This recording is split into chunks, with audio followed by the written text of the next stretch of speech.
Media influence. Media influence is the actual force exerted by media message, resulting in the either a change or reinforcement in audience or individual beliefs. So, Peirce stated that the effects researchers study how to control, enhance, or mitigate the impact of the mass media or individuals and society. So, in media studies, or we can say that the mass communication media and the psychology communication theory, so the influence of the mass media has been effect on many aspects of human life, which can include voting a certain way, individual views and beliefs, or a person's knowledge of specific topic due to being provided false information. So the overall influence of the media has increased drastically over the years and will continue to do the so as the media itself improves. As mass media evolve, media criticism also often evolve and grow in a strength. So during the times of media change with the new forms of journalism, new media formats, new media markets, and new ways of addressing the media markets and new media technologies.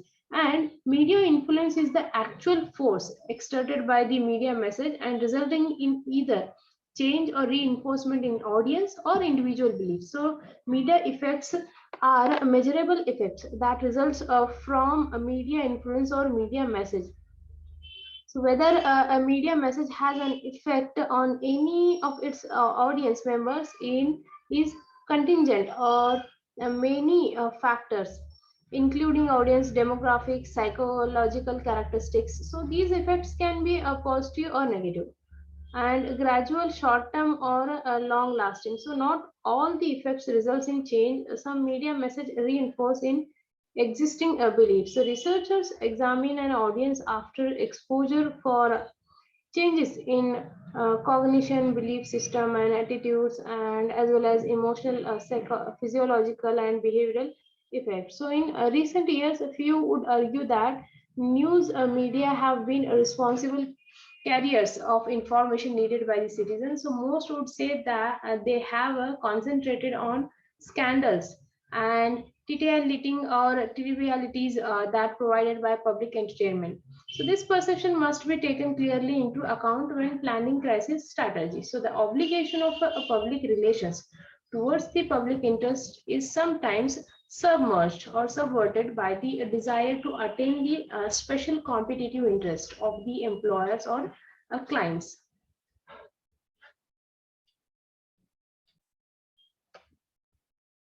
Media relations involves working with the various medias for the purpose of the informing public of an organization's mission, policies, and practices.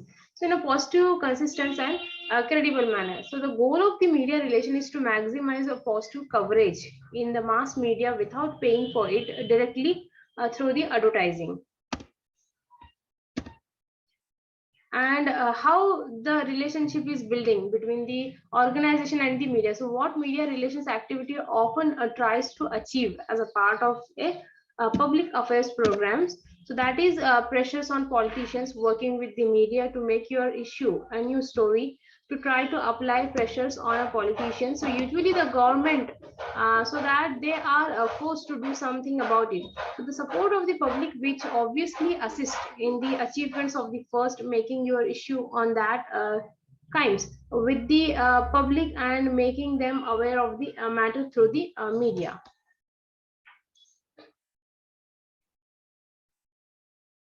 And how you are going to improve your media relation skills, like know the reporter and the publication before picking up the phone. So always know how and when a reporter wants to be contacted.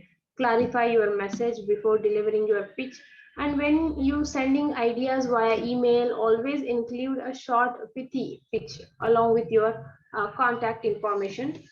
And be careful what you send via email when calling a reporter to introduce yourself fully. Reference previous conversations. And when you get a reporter on the phone, always ask what they are working on and how you can help. And never make a promises you cannot keep. And follow up aggressively whenever possible. Pitch by phone.